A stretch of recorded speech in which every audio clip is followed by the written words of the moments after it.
Alright guys, so in the last video I showed how we can use a toggle switch or a button on a controller to invert weapon groups. Invert weapon groups.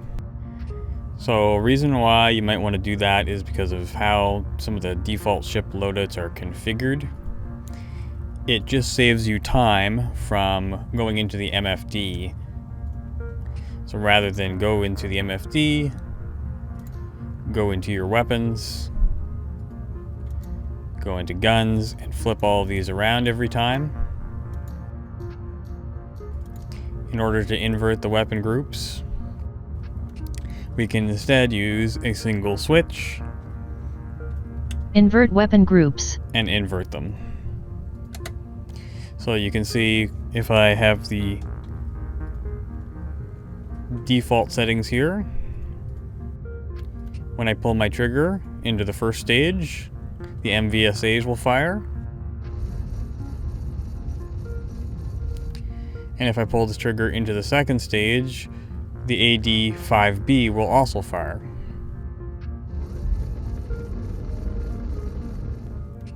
If I wanted to invert that normally, I'd have to go into the MFD.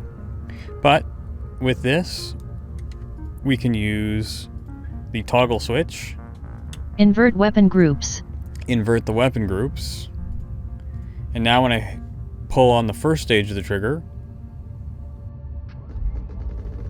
we get the AD5B first, and the MVSA on the second stage. So some ships and loadouts will benefit from that more than others. Some ships have some odd default weapon groupings, so that can help save some time, as well as just make it easier to manage weapon systems within different ships. So let me show you how that works. So for this, we're going to use Joystick Gremlin. And what we're going to want to do is make sure we have a profile already set up with all of our existing mappings and key bindings, just the way we normally would, as we're going to use that as a default mode. Once that's done, we'll need to find the buttons on our joystick that actually fire the weapons in game. In this case, it's on button 3 and 4 of my joystick. What I'm going to do for demonstration purposes is map them to mouse buttons, because mouse buttons are also the default key bindings in Star Citizen for firing weapons, although you could remap them to a virtual joystick instead. That's something you might want to do if you're looking at making it a more permanent aspect of a setup. Once those are set up, we'll need to create a new mode. So for that, we'll go to Tools, and then to Manage Modes. We'll get this window that pops up, and we can click on Add Mode. That'll pop up another window, and then we can enter a name for the new mode. I'm just going to call it Invert Weapons, because that's basically its intention. Then we'll want to choose a parent mode for the invert weapon. We're going to choose the default one. That way it will inherit all of the existing mappings and key bindings from the default mode. Then in the top right, we can go to the Invert Weapons mode, and you'll see that everything is blank. It's inherited everything from the default mode though. So now what we need to do is we need to do the same thing, except that we need to map those joystick buttons to the inverted configuration for the mouse button. So we just flip them around. The one that was left is now right, and the one that was right is now left. So now the inverted weapon mode is all set up. What we need to do is we need to have a way to switch to the other mode.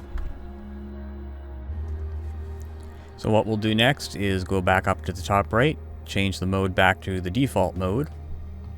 And now we'll need to select a button or switch or something to switch us into that inverted mode.